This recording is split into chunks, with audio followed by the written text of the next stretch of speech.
اللهم صل علی محمد وعلی آل محمد کما صلیت علی ابراہیم وعلی آل ابراہیم انک حمید مجید اللهم بارک علی محمد وعلی آل محمد کما بارکت علی ابراہیم وعلی آل ابراہیم انک حمید مجید۔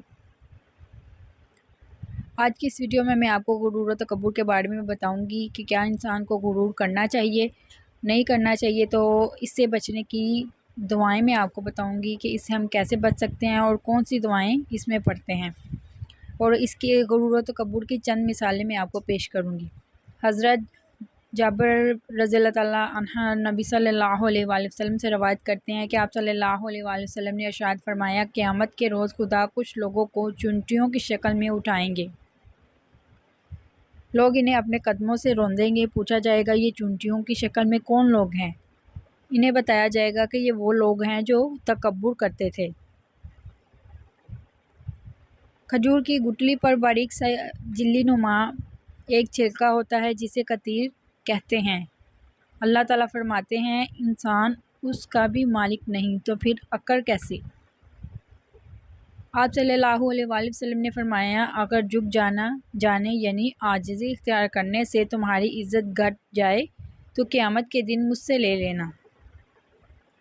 اپنی غلطی کا اعتراف کر لینا ایک بہترین خصوصیت ہے، اس سے نفس میں عاجزی پروان چڑھتی ہے اور تکبر کمزور ہوتا ہے۔ بد کرنا کبھی غرور اپنے آپ پر، اے انسان، رب نے تیرے جیسے نہ جانے کتنے مٹی سے بنا کر مٹی میں ملا دیے۔ انسان کو اپنی خلقت کو دیکھنا چاہیے کہ وہ مٹی سے بنا ہے، تو انسان غرور کس بات پہ کرے؟ اپنی خلقت کو دیکھ۔ تو یہ کچھ مثالیں تھیں غرور و تکبر کی۔ اب میں آپ کو اس سے بچنے کی دعائیں بتاؤں گی۔ غرور و تکبر سے بچنے کی ایک پہلی دعا تو یہ ہے کہ آپ سب سے سلام میں پہل کریں۔ سلام میں پہل کرنے والا تکبر سے دور ہو جاتا ہے۔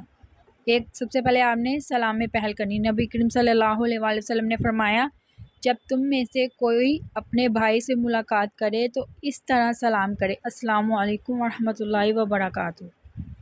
غرور و تکبر سے دور رہنا، کیونکہ جس کے دل میں رائی کے دانے کے برابر بھی تکبر ہوگا وہ جنت میں نہیں جائے گا۔ اگر تم اپنے تکبر کو توڑنا چاہتے ہو تو کسی غریب اور مفلس کو سلام کیا کرو۔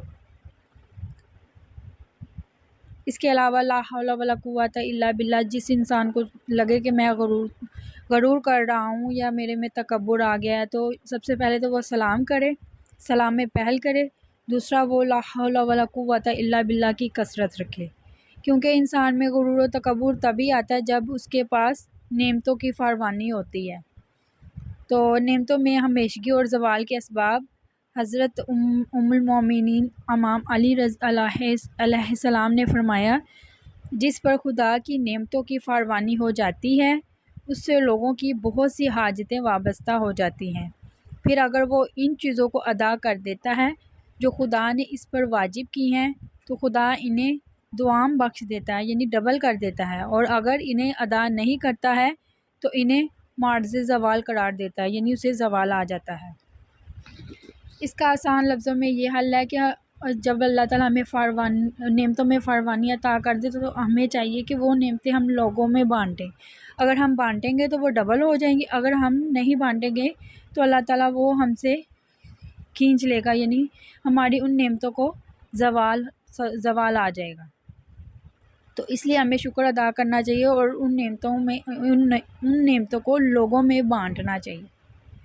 انسان پریشانیوں کی گنتی کرنے کا ماہر ہے لیکن نعمتوں کا حساب رکھنا بھول جاتا ہے۔ تو غرور و تکبر سے بچنے کے تین طریقے ہیں یا تین دعائیں ہیں۔ ایک تو سلام میں پہل کرے، دوسرا لا حول ولا قوت الا باللہ کثرت سے پڑھیں، اور تیسرا الحمدللہ پڑھیں اور اپنی نعمتوں کی فراوانی کو لوگوں میں بانٹیں۔ تو اس سے انشاءاللہ اللہ تعالیٰ آپ کی نعمتوں کو اور زیادہ ڈبل کرے گا، کم نہیں کرے گا۔ یہ تھی آج کی ویڈیو، اچھی لگے تو لائک کریں اور میرے چینل کو سبسکرائب کریں۔ ملتے ہیں کسی نیکسٹ ویڈیو میں، تب تک کے لیے خدا حافظ۔